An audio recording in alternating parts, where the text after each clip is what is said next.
Welcome to next exam. आज है 30 जुलाई 2025 और 30 जुलाई 2025 से करंट अफेयर्स के जितने भी इंपॉर्टेंट क्वेश्चन बन सकते हैं सारे हम इस वीडियो में डिस्कस करेंगे और हर क्वेश्चन से रिलेटेड इंपॉर्टेंट फैक्ट भी मैं आपको बताऊंगा।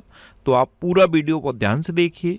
लास्ट में मैं आपसे क्वेश्चन पूछूंगा, उसका आंसर आपको कमेंट बॉक्स में बताना है। तो चलिए स्टार्ट करते हैं। पहला क्वेश्चन है, अंतर्राष्ट्रीय बाघ दिवस कब मनाया गया है? तो अभी 29 जुलाई को अंतर्राष्ट्रीय बाघ दिवस मनाया गया। तो इस क्वेश्चन का बी ऑप्शन सही है। बाघों के आवास की रक्षा, मानव और वन्यजीव संघर्ष को कम करने और अवैध शिकार को रोकने के लिए हर साल 29 जुलाई को ये अंतर्राष्ट्रीय बाघ दिवस मनाया जाता है। क्यों मनाया जाता है? जो बाघ हैं उनके जो नेचुरल आवास हैं उनकी रक्षा करने के लिए और मानव वन्यजीव संघर्ष जो होता है उसको कम करने के लिए और बाघों के अवैध शिकार को रोकने के लिए हर साल 29 जुलाई को ये अंतर्राष्ट्रीय बाघ दिवस मनाया जाता है। आपको पता है दुनिया में जितने भी बाघ हैं उसके 70% अकेले अपने देश भारत में हैं। दुनिया में जितने भी बाघ हैं उसके 70% अकेले अपने देश भारत में हैं। अच्छा, अभी 1 जुलाई को डॉक्टर्स डे मनाया गया, चार्टर्ड अकाउंटेंट्स डे मनाया गया और जीएसटी डे मनाया गया। 1 जुलाई को ही डाक कर्मचारी दिवस भी मनाया गया। 2 जुलाई को विश्व खेल पत्रकार दिवस मनाया गया। 3 जुलाई को अंतर्राष्ट्रीय प्लास्टिक बैग मुक्त दिवस मनाया गया। 4 जुलाई को यूएसए का स्वतंत्रता दिवस मनाया गया। 5 जुलाई को अंतर्राष्ट्रीय सहकारिता दिवस मनाया गया। ये जुलाई के पहले सैटरडे को मनाया जाता है। अच्छा, कई बार ये आपको बोरिंग लगता होगा कि बार बार वही इम्पोर्टेंट डे रिवाइज करना, क्या फ़ायदा है इसका? लेकिन इसका फ़ायदा है, इम्पोर्टेंट डे इसी तरह याद होते हैं। जब भी कोई इम्पोर्टेंट डे आए उस मंथ के सारे इम्पोर्टेंट डे आप बिल्कुल सीक्वेंस में रिवाइज करो, ये आपको याद हो जाएंगे।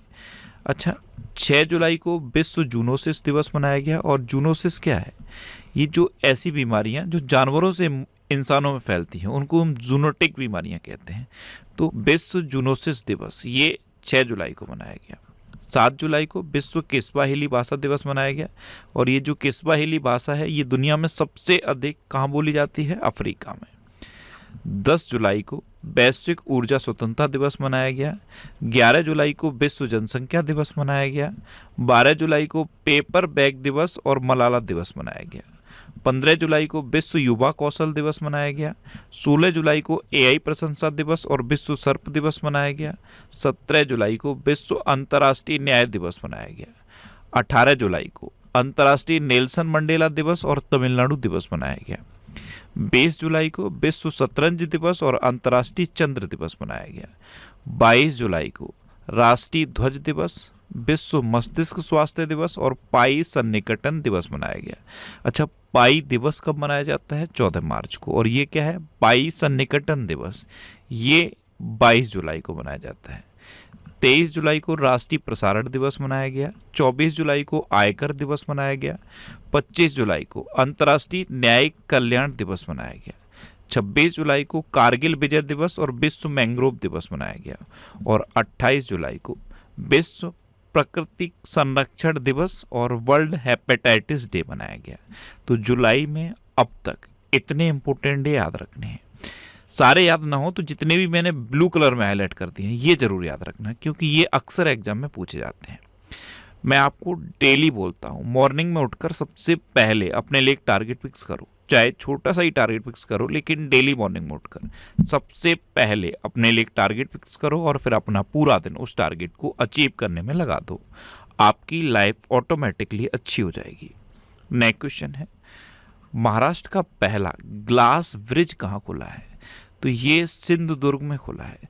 सिंधुदुर्ग के नैपने झरने पर महाराष्ट्र का पहला ग्लास ब्रिज अब खुल गया है। तो उस क्वेश्चन का सी ऑप्शन सही है।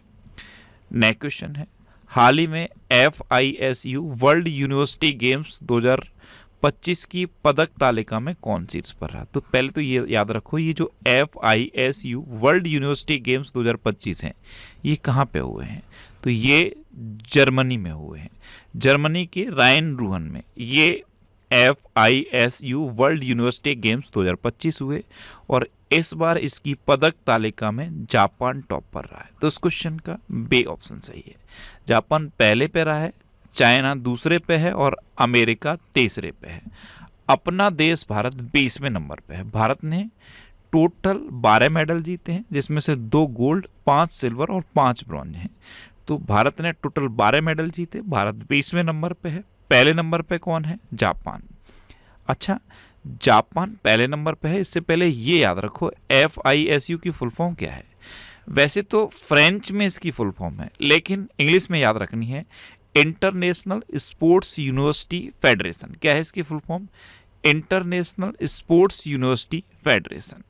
अब नेक्स्ट क्वेश्चन है, हिंदी में MBBS कराने वाला देश का पहला मेडिकल कॉलेज कहाँ खोला जाएगा? अच्छा, ये जब क्वेश्चन में जब इस क्वेश्चन के बारे में पढ़ रहा था तो मुझे एक बार बार मेरे माइंड में एक चीज़ आ रही थी, ऐसे कौन लोग हैं जो इस तरह के सजेशन देते हैं कि हिंदी में MBBS कराई जाए। आज का ये जो एज है, ये आर्टिफिशियल इंटेलिजेंस का एज है। इससे पहले इंटरनेट का एज चल रहा था, अब आर्टिफिशियल इंटेलिजेंस का एज है।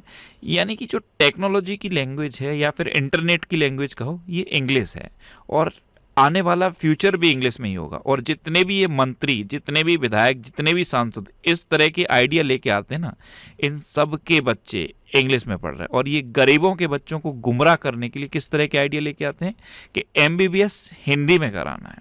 ये मेरा पर्सनल व्यू है, जो मैंने इस क्वेश्चन से फील किया है, वो मैं आपको बता रहा हूँ। क्या इस तरह के आइडिया लाने चाहिए? कौन सा ऐसा इंसान होगा जो MBBS को हिंदी में करेगा? कितनी मेडिसिन हिंदी में होती हैं, इवन गवर्नमेंट की जो मेडिसिन प्रिंट होती हैं, जो रेफर होते हैं, वो भी इंग्लिश में ही हैं।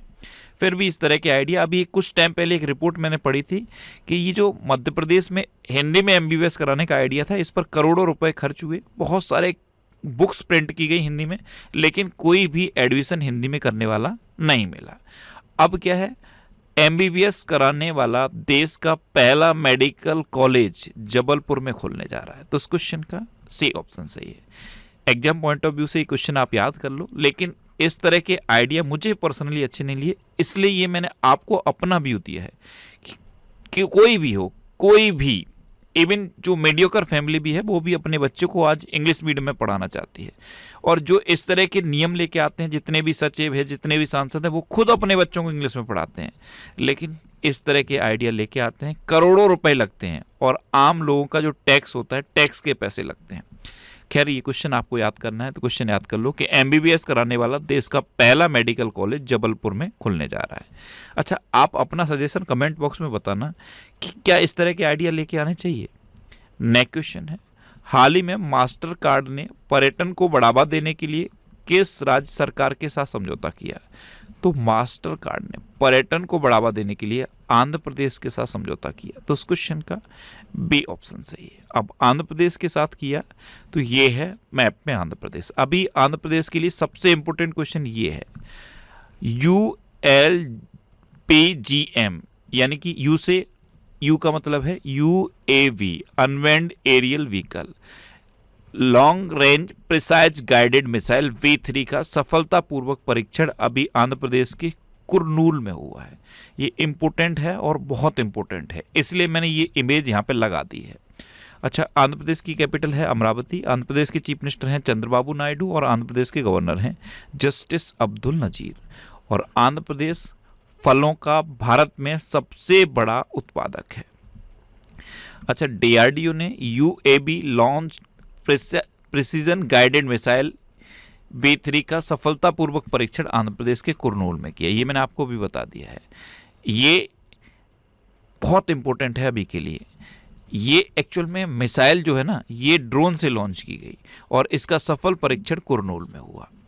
अच्छा, भारत का पहला AI+ कैंपस अमरावती में स्थापित होगा। आंध्र प्रदेश सरकार ने विद्या शक्ति पहल शुरू की। आंध्र प्रदेश में शिक्षा को बढ़ावा देने के लिए थल्लेकी बंधनम योजना शुरू की गई। प्रधानमंत्री मोदी ने साइप्रस की प्रथम महिला को आंध्र प्रदेश में निर्मित चांदी का क्लच पर्स उपहार में दिया। और आंध्र प्रदेश सरकार द्वारा महिलाओं को फैक्ट्रियों में रात्रिपाली में काम करने संबंधी विधेयक को मंजूरी दी गई। नेक्स्ट क्वेश्चन है, हाल ही में कहाँ की छात्रा रेमोना परेरा ने लगातार 170 घंटे भरतनाट्यम करके विश्व रिकॉर्ड बनाया। आप सोच के देखो, लगातार 170 घंटे यानी कि लगभग 7 दिन तक, 7 दिन दिन रात तक इन्होंने ये भरतनाट्यम डांस किया है और ये एक नया वर्ल्ड रिकॉर्ड इन्होंने बना दिया है। Golden book of world record में इनका नाम दर्ज हो गया है और ये कहाँ पे किया है? कर्नाटक के मंगलौर में। तो इस क्वेश्चन का ए ऑप्शन सही है। इंसान की प्रैक्टिस से क्या पॉसिबल नहीं है? आप सोच के देखो, 170 घंटे तक लगातार भरतनाट्यम किया है इन्होंने और वर्ल्ड रिकॉर्ड बना दिया है। अब कर्नाटक की हैं तो ये है मैप में कर्नाटक। कर्नाटक की कैपिटल है बेंगलुरु। कर्नाटक के चीफ मिनिस्टर हैं सिद्धारमैया और कर्नाटक के गवर्नर हैं थावर चंद्र गहलोत। कर्नाटक से अभी सबसे इंपॉर्टेंट क्वेश्चन ये है। अब मैं जो मैप होते हैं, मैप के साथ जो भी हाईलाइटेड क्वेश्चन है वो मैं लगाने की कोशिश कर रहा हूँ, उसकी इमेज, उससे रिलेटेड कुछ ना कुछ पॉइंट आउट करने की कोशिश कर रहा हूँ, जिससे कि आप जब इसे देखो तो ये आपको याद हो जाए। ये इस बार का इंटरनेशनल बुकर प्राइज है और ये बानू मुश्ताक और दीपा भास्ती को मिला है। बानू मुश्ताक और दीपा भास्ती। बानू मुश्ताक का एक नोवेल है हार्ट लैम्प सेलेक्टेड स्टोरीज। ये है novel heart lamp selected stories. इसको इन्होंने लिखा था और इसको इन्होंने इंग्लिश में ट्रांसलेट किया है, इसलिए इन दोनों को इंटरनेशनल बुकर प्राइज 2025 मिला है। पहले यहाँ पे कॉफ़ी की इमेज लगी थी, अब ये इमेज मैंने ले जाके यहाँ रख दी है। क्यों? क्योंकि ये जो कर्नाटक है ये भारत का सबसे बड़ा कॉफ़ी प्रोड्यूसिंग स्टेट है, यानी कि भारत में कॉफ़ी का सबसे ज़्यादा उत्पादक कर्नाटक में होता है। ये मैं बहुत बार रिपीट करा चुका, लेकिन अब ये हाईलाइटेड क्वेश्चन है, दोनों मैं आपको बता रहा हूँ। भारत में कॉफ़ी का सबसे बड़ा उत्पादक कौन है? कर्नाटक। अच्छा, मैं आपसे पूछूं कि दुनिया में कॉफ़ी का सबसे बड़ा उत्पादक देश कौन सा है, तो क्या आंसर होगा? ब्राज़ील। ब्राज़ील दुनिया में कॉफ़ी का सबसे बड़ा उत्पादक देश है। अच्छा, दुनिया में चाय का सबसे बड़ा उत्पादक कौन है? पता है आपको? चाइना दुनिया में चाय का सबसे बड़ा उत्पादक है। अब मैं आपको एक क्वेश्चन दे रहा हूं, आप कमेंट बॉक्स में बताओ कि भारत में चाय का सबसे बड़ा उत्पादक राज्य कौन सा है।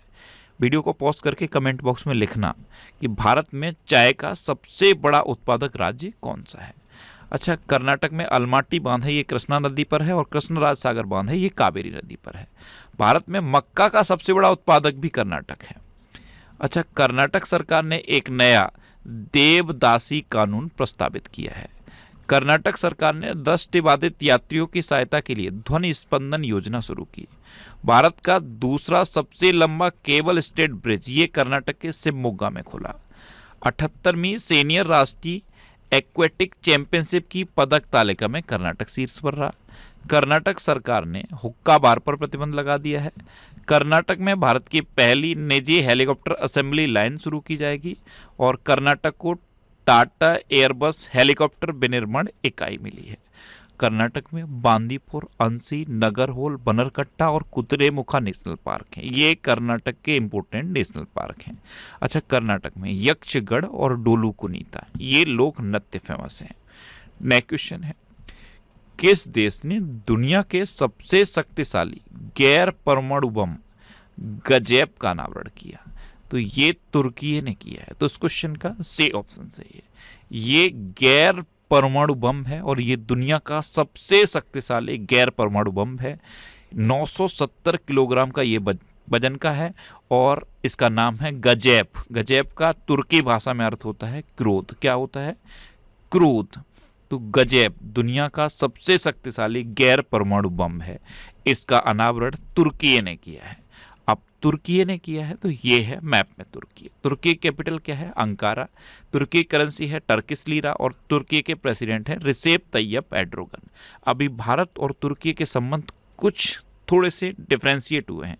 एक्चुअल में अभी जब पहलगाम में जो हमला हुआ था उस टाइम तुर्की ने पाकिस्तान की मदद की। जब इंडिया ने ऑपरेशन सिंदूर लॉन्च किया तो तुर्की ने पाकिस्तान की मदद की, जबकि भारत ने कई बार तुर्की की मदद की है। इसलिए अभी संबंध थोड़े से खराब है। लेकिन अभी तुर्की से रिलेटेड ये सबसे इंपॉर्टेंट क्वेश्चन है। दुनिया का सबसे शक्तिशाली गैर परमाणु बम गजैब, इसका अनावरण तुर्की ने कर दिया है। अच्छा, तुर्की ने अपने स्वदेशी हाइपरसोनिक मिसाइल तैफून ब्लॉक 4 का अनावरण किया। Travel plus leisure west awards में इस्तांबुल हवाई अड्डा सर्वश्रेष्ठ हवाई अड्डा बना। तुर्की में दुनिया का सबसे पुराना कैलेंडर खोजा गया। तुर्की की सरकार ने आवारा कुत्तों की इच्छा मृत्यु के विवादास्पद कानून को मंजूरी दी और तुर्की ने इंस्टाग्राम पर बैन लगाया था। नेक्स्ट क्वेश्चन है, किस देश ने अपने सबसे बड़े नौसैनिक अभ्यास जुलाई स्टॉर्म का आयोजन किया है? तो ये रूस ने किया है। रूस ने अपना सबसे बड़ा नौसैनिक अभ्यास जुलाई स्टॉर्म इसका आयोजन किया। तो इस क्वेश्चन का ए ऑप्शन सही है। इस अभ्यास में 150 युद्धपोत और 15,000 कर्मियों ने भाग लिया है। अब रूस ने किया है तो ये है मैप में रूस। रूस की कैपिटल है मॉस्को, रूस की करेंसी है रशियन रूबल और रूस के प्रेसिडेंट है व्लादिमीर पुतिन। रूस से रिलेटेड ये 3 इंपॉर्टेंट डे याद रखो। एक तो 6 जून को रशियन भाषा दिवस मनाया जाता है, 12 जून को रूस दिवस मनाया जाता है और 27 जुलाई को रूसी नौसेना दिवस मनाया जाता है। 27 जुलाई को ये रूसी नौसेना दिवस अभी मनाया गया। रूस अफगानिस्तान की तालिबान सरकार को मान्यता देने वाला पहला देश बन गया। रूस ईरान में 8 परमाणु संयंत्र बनाएगा।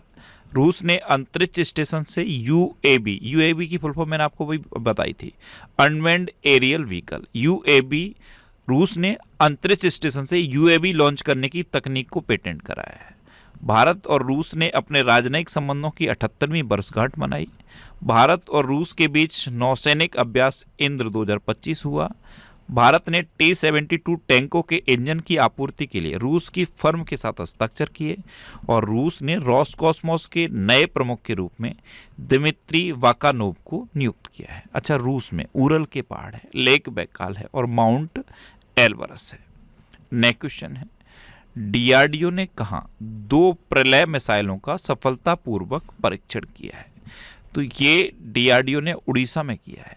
उड़ीसा में जो व्हीलर द्वीप है जिसका नाम बदल के एपीजे अब्दुल कलाम द्वीप रखा गया था, उसी द्वीप पर ये डीआरडीओ ने 2 प्रलय मिसाइलों का सफलतापूर्वक परीक्षण किया है। तो इस क्वेश्चन का सी ऑप्शन सही है। ये दोनों अर्ध बैलिस्टिक मिसाइल हैं। अच्छा, बैलिस्टिक मिसाइल कौन सी होती है? बैलिस्टिक मिसाइल वो होती है जिसकी ट्रेजेक्ट्री होती है इस तरह से, जो इसकी जो मिसाइल की जो ट्रेजेक्ट्री होती है उसे बैलिस्टिक मिसाइल कहते हैं। और जो क्रूज मिसाइल होती है उसकी ट्रेजेक्ट्री नीचे रहती है, यानी कि काफ़ी नीचे जमीन से जमीन पर काफ़ी नीचे रहती है जो क्रूज मिसाइल होती है। लेकिन जो बैलिस्टिक मिसाइल होती है इसकी इसी तरह की ट्रेजेक्ट्री होती है। अब डीआरडीओ ने इनका सफल परीक्षण उड़ीसा में किया है। तो ये है मैप में उड़ीसा। उड़ीसा की कैपिटल क्या है? भुवनेश्वर। उड़ीसा के चीफ मिनिस्टर हैं मोहन चरण मांझी और उड़ीसा के गवर्नर हैं डॉक्टर हारेबाहु कंबमपति। अच्छा, मैंने यहाँ पे लोकसभा, राज्यसभा और विधानसभा की सीटें लिख दी हैं। जितने भी स्टेट मैप हैं सब में मैंने लिख दी हैं, क्योंकि लगातार स्टूडेंट कमेंट कर रहे थे कि सर लोकसभा, राज्यसभा और विधानसभा की सीटें लिखो। जैसे उड़ीसा में 21 लोकसभा की सीटें हैं, 10 राज्यसभा की हैं और 147 विधानसभा की सीटें हैं। तो अब मैंने ये हर मैप में लिख दिया है। उड़ीसा सरकार ने शक्तिश्री नामक एक नए कार्यक्रम की घोषणा की। भारत ने पृथ्वी सेकंड और अग्नि फर्स्ट बैलिस्टिक मिसाइलों का सफल परीक्षण चांदीपुर में किया। उड़ीसा ने अंकुर नामक एक नई रणनीतिक शहरी परिवर्तन पहल की शुरुआत की। भारतीय तटरक्षक बल ने उड़ीसा में ऑपरेशन ओलिविया आयोजित किया और उड़ीसा के सिमलीपाल को आधिकारिक तौर पर राष्ट्रीय उद्यान का दर्जा दिया गया है। भारत का सबसे बड़ा पेट्रोकेमिकल संयंत्र उड़ीसा में बनेगा और सुदर्शन पटनायक को यूके ने द फ्रेड डारिंगटन सेंट मास्टर पुरस्कार दिया है। अच्छा, उड़ीसा में रसीकुलिया बीच है, गोल्डन बीच है, सोनावेड़ा वाइल्ड लाइफ सेंचुरी है, कूठागढ़ वाइल्ड लाइफ सेंचुरी है, नलवन वाइल्ड लाइफ सेंचुरी है, वैसीपल्ली वाइल्ड लाइफ सेंचुरी है, गहिर मठ वाइल्ड लाइफ सेंचुरी है और चिल्का लेक है। चिल्का लेक भारत की सबसे बड़ी खारे पानी की लेक है। उड़ीसा में लिंगराज टेम्पल है, कोणार्क टेम्पल है और जगन्नाथ टेम्पल है। इतना आप उड़ीसा के बारे में याद रखो। नेक्स्ट क्वेश्चन है, हाल ही में IBAI यानी कि insurance brokers association of India, IBAI ने कब तक भारत का बीमा क्षेत्र 2 गुना होने का अनुमान लगाया है? तो IBAI ने 2023 तक भारत का बीमा क्षेत्र 2 गुने से अधिक होने का अनुमान लगाया। तो इस क्वेश्चन का बी ऑप्शन सही है। नेक्स्ट क्वेश्चन है, हाल ही में वर्ल्ड आर्टिफिशियल इंटेलिजेंस कॉन्फ्रेंस 2025 कहाँ आयोजित हुई है? तो ये संघाई में आयोजित हुई। तो इस क्वेश्चन का सी ऑप्शन सही है। वर्ल्ड आर्टिफिशियल इंटेलिजेंस कॉन्फ्रेंस 2025 इसका आयोजन संघाई में हुआ और इस आयोजन में आर्टिफिशियल इंटेलिजेंस के विकास और उससे जुड़े जोखिमों के बीच संतुलन बनाए जाने पर जोर दिया गया है। चाइना के प्राइम मिनिस्टर हैं ले कियांग। इन्होंने आर्टिफिशियल इंटेलिजेंस के विकास और उससे जुड़ी सुरक्षा जोखिमों के बीच संतुलन बनाए रखने के लिए वैश्विक सहमति की तत्काल आवश्यकता पर जोर दिया है। नेक्स्ट क्वेश्चन है, हाल ही में विजय शर्मा का निधन हुआ है, वे कौन थे? तो ये एक जलवायु कार्यकर्ता थे विजय शर्मा। अभी 75 वर्ष की उम्र में अमेरिका में इनका निधन हुआ है। तो इस क्वेश्चन का बी ऑप्शन सही है। नेक्स्ट क्वेश्चन है, किस राज्य के मुख्यमंत्री ने सस्टेनेबल वेलनेस ऑफ स्टूडेंट्स पुस्तक का विमोचन किया है? तो ये उत्तराखंड के मुख्यमंत्री ने किया है, पुष्कर सिंह धामी ने। तो इस क्वेश्चन का सी ऑप्शन सही है। जो छात्र उच्च शिक्षा संस्थानों में पढ़ते हैं और कई बार वो डिप्रेशन में चले जाते हैं, कई बार प्रेशर में रहते हैं, उनके लिए ये बुक है sustainable wellness of students a collective responsibility in higher education. इसका विमोचन उत्तराखंड के चीफ मिनिस्टर पुष्कर सिंह धामी ने किया है। अब उत्तराखंड तो ये है मैप में उत्तराखंड। उत्तराखंड की कैपिटल है देहरादून। उत्तराखंड के चीफ मिनिस्टर हैं पुष्कर सिंह धामी और उत्तराखंड के गवर्नर हैं गुरमीत सिंह। अच्छा, उत्तराखंड निवेश उत्सव का आयोजन अभी रुद्रपुर में हुआ। भारतीय संरक्षण सम्मेलन 2025 उत्तराखंड की राजधानी देहरादून में शुरू हुआ। उत्तराखंड ने भारत की पहली योग नीति शुरू की। उत्तराखंड में स्थित पिथौरागढ़ में सामुदायिक रेडियो स्टेशन पंचसूल पल्स का उद्घाटन किया गया। उत्तराखंड के चमोली जिले में 12 साल बाद पुष्कर कुंभ शुरू हुआ। रम्मण उत्सव ये उत्तराखंड के सलूर डुंगरा के जुड़वा गांव में मनाया गया। उत्तराखंड में सेलक्यारा सुरंग का नाम बाबा बौखनाग के नाम पर रखा जाएगा। और उत्तराखंड के मुख्यमंत्री ने जल संरक्षण अभियान के तहत भागीरथ ऐप लॉन्च किया है। अच्छा, उत्तराखंड में जिम कॉर्बेट नेशनल पार्क है। ये भारत का सबसे पुराना नेशनल पार्क है। सबसे पुराना है इसीलिए इसका पूर्व नाम पूछा जाता है। इसका पूर्व नाम है Hailey national park. Rajaji national park भी उत्तराखंड में है। उत्तराखंड में हरेला पर्व मनाया जाता है, फूलदेई त्योहार मनाया जाता है और फूलों की घाटी उत्तराखंड में है। जब भी आपसे पूछा जाए कि शांत घाटी कहाँ है तो आंसर बताओगे केरल। अच्छा, ये करंट अफेयर्स की बुक है। ये बुक हर मंथ में अपडेट करता हूँ। जैसे ये बुक आती है, एक तो इसकी सेलेक्टेड कॉपीज प्रिंट होती हैं, जैसे 5000 कॉपी प्रिंट हुई, अब नेक्स्ट मंथ प्रिंट होंगी। जैसे ही ये बुक प्रिंट होती है, इस बुक को मैं पूरा पढ़ता हूँ। जितना भी मुझे अपडेट करना होता है पूरा बुक मैं अपडेट करता हूँ और फिर ये नेक्स्ट मंथ फिर प्रिंट होती है। अब इसका तीसरा एडिशन प्रिंट हो चुका है। इसमें 1 अगस्त 2024 से 15 जुलाई 2025 तक के करंट अफेयर्स हैं। मैं इस बुक को हर मंथ पूरा पढ़ता हूँ, पूरा डिटेल में से अपडेट करता हूँ। इस बुक को मुझे करंट अफेयर्स की दी मोस्ट अपडेटेड बुक बनाना है। ये बुक अब तक इतने सिटीज़ में अवेलेबल है। आप इसे अपने सिटी से ले सकते हो, अदरवाइज आप अगर ऑनलाइन लेना चाहते हो तो अमेजन और फ्लिपकार्ट से भी इसे ले सकते हो। अमेजन और फ्लिपकार्ट दोनों पे ये बुक अवेलेबल है। नेक्स्ट क्वेश्चन है, हाल ही में पृथ्वी विज्ञान मंत्रालय का 29वां स्थापना दिवस कब मनाया गया? तो ये 29 जुलाई को मनाया गया। तो उस क्वेश्चन का सी ऑप्शन सही है। एक्चुअल में ये जो पृथ्वी विज्ञान मंत्रालय है जिसके मंत्री हैं डॉक्टर जितेंद्र सिंह, इसकी स्थापना 29 जनवरी 2006 को हुई थी, इसलिए 2025 में इसका 19वां स्थापना दिवस मनाया गया है। नेक्स्ट क्वेश्चन है, हाल ही में नौसेना प्रमुख एडमिरल दिनेश के त्रिपाठी किस देश की 4 दिवसीय आधिकारिक यात्रा पर गए हैं? तो ये हैं हमारे नौसेना प्रमुख एडमिरल दिनेश के त्रिपाठी। ये अभी जापान की 4 दिवसीय आधिकारिक यात्रा पर गए। तो इस क्वेश्चन का बी ऑप्शन सही है। अब जापान गए हैं तो ये है मैप में जापान। जापान की कैपिटल क्या है? टोक्यो। जापान की करेंसी है येन और जापान के प्राइम मिनिस्टर हैं शिगेरू इशिबा। अच्छा, जापान में भारत के राजदूत हैं सेबी जॉर्ज। कौन है? सेबी जॉर्ज। अभी से यूची ने जापान ओपन बैडमिंटन 2025 में पुरुष सिंगल्स का खिताब जीता। 16वां इंडिया ट्रेड फेयर टोक्यो में आयोजित किया गया। जापान के माउंट शिनमो एडेको ज्वालामुखी में विस्फोट हुआ। जापान ने H-2A रॉकेट से जलवायु परिवर्तन निगरानी उपग्रह प्रक्षेपित किया है।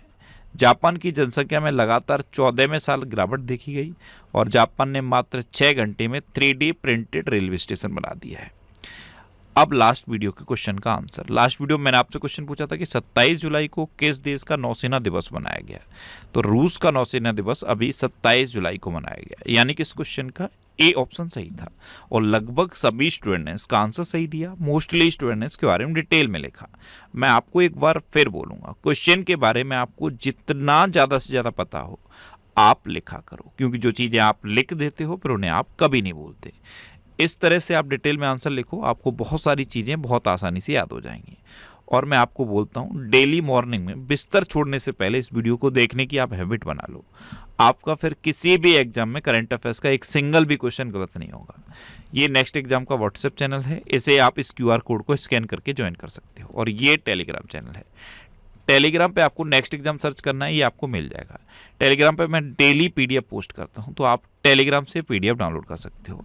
टेलीग्राम इस तरह के ऐड पोस्ट करता है, इन पर क्लिक नहीं करना है। आपको PDF डाउनलोड करना है, आप PDF पे क्लिक करिए, PDF आपके मोबाइल में सेव हो जाएगा। अच्छा, ये वीकली वीडियोस हैं और वीकली वीडियोस में यूट्यूब पर फैक्ट स्टडी चैनल पे अपलोड करता हूँ। यूट्यूब पर फैक्ट स्टडी सर्च करके आप इन वीडियोस को देख सकते हो। ये जुलाई के 3rd वीक का मैंने वीकली वीडियो अपलोड कर दिया है। 4th वीक का वीडियो मैं 1 या 2 दिन में अपलोड करूँगा। जैसे ही जुलाई का मंथ कंप्लीट होगा, जैसे अब जुलाई का मंथ कंप्लीट हो रहा है, अब ये जो 4th वीक में 2 दिन और ऐड करने थे, इसको ऐड करके मैं 4th वीक का कंप्लीट वीडियो अपलोड कर दूंगा। तो ये सारे वीकली वीडियोस आपको यूट्यूब पर फैक्ट स्टडी चैनल पर मिल जाएंगे, आप इनको जरूर देखिए। अब आपके लिए रिवीजन के क्वेश्चन। अभी प्रोफेसर असीम कुमार घोष को हरियाणा का नया राज्यपाल घोषित किया गया। पंजाब सरकार ने ऑपरेशन जीवन ज्योत शुरू किया। इगा स्विटेक ने विंबलडन 2025 महिला एकल खिताब जीता। अब ये आपको याद हो गया होगा। अच्छा, महिला एकल खिताब पोलैंड की इगा स्विटेक ने जीता और पुरुष एकल खिताब इटली के जेनिक सिनर ने जीता। तमिलनाडु ने पुरुष हॉकी इंडिया मास्टर्स कप 2025 जीता और उड़ीसा ने महिला हॉकी इंडिया मास्टर्स कप जीता। भारत में प्रोसेस्ड आलू के उत्पादन में गुजरात शीर्ष पर रहा। भारत दुनिया का 4था सबसे बड़ा बायोफ्यूल उपभोक्ता बना। गीतांजलि श्री ने पेन अनुवाद पुरस्कार जीता। नासा के एयर स्पेस प्रोग्राम को पूरा करने वाली पहली भारतीय डांगेटी जानवी बनी। ब्रिटेन में मतदान की उम्र को घटाकर 16 साल कर दिया गया है। हेनले पासपोर्ट इंडेक्स 2025 में सिंगापुर शीर्ष पर रहा और अपना भारत 77वें नंबर पर रहा। प्रति बूथ मतदाताओं की संख्या 1200 से कम करने वाला पहला राज्य बिहार बना। दिव्या देशमुख ने फिडे महिला शतरंज विश्व कप 2025 जीता। भारत सरकार ने यूके के साथ फ्री ट्रेड एग्रीमेंट को मंजूरी दी। फ्रांस ने फिलिस्तीन को स्वतंत्र देश के रूप में मान्यता देने की घोषणा की। तमिलनाडु में स्थित जिंजे किला यूनेस्को विश्व धरोहर स्थल घोषित हुआ। सोनाली मिश्रा ये RPF की पहली महिला महानिदेशक बनी। चेहरा स्कैन कर राशन वितरण करने वाला पहला राज्य हिमाचल प्रदेश बना। और फिडे शतरंज विश्व कप 2025 ये क्या था? फिडे महिला शतरंज विश्व कप था और अब फिडे शतरंज विश्व कप 2025 इसकी मेजबानी भारत करेगा। प्रोफेसर उमा कांजीलाल को इंदिरा गांधी राष्ट्रीय मुक्त विश्वविद्यालय में नया कुलपति नियुक्त किया गया और भारत सरकार ने यूके के साथ ये फ्री ट्रेड एग्रीमेंट को मंजूरी दी है। अब आपके लिए आज का क्वेश्चन है किसने महिला यूरो कप 2025 का खिताब जीता? 4 ऑप्शन दिए गए हैं, इनमें से आपको अपना आंसर बताना है। और इसके अलावा हम हमारे फेसबुक पेज पर previous year question daily post करते हैं, तो आप फेसबुक पर नेक्स्ट एग्जाम सर्च करके हमारा फेसबुक पेज ज्वाइन कर सकते हैं, क्योंकि प्रीवियस ईयर क्वेश्चन आपको बहुत हेल्प करते हैं। अगर आपको किसी क्वेश्चन में कोई डाउट होता है या आपको अपने करियर से रिलेटेड भी कोई प्रॉब्लम है, तो आप इंस्टाग्राम, फेसबुक और एक्स पर इंद्रेश RC सर्च करके आप मेरे साथ जुड़ सकते हैं और कोई भी डाउट, कोई भी confusion without any hesitation discuss कर सकते हैं। तो ये था आज का हमारा करंट अफेयर्स का वीडियो। आपको ये वीडियो कैसा लगा प्लीज़ कमेंट बॉक्स में ज़रूर बताना। और अगर अभी तक भी आपने हमारे इस चैनल को सब्सक्राइब नहीं किया है तो इसे आप सब्सक्राइब कर लीजिए। आपको इस चैनल से निश्चित ही मदद मिलेगी। जब भी आपसे सब्सक्राइब करेंगे तो बराबर में एक बेल आइकन बन के आएगा, आप उस बेल आइकन पर जरूर क्लिक कर लें, जिससे कि आपको डेली मॉर्निंग में करंट अफेयर्स की वीडियो मिलती रहे। Next exam always with you. Thanks for watching.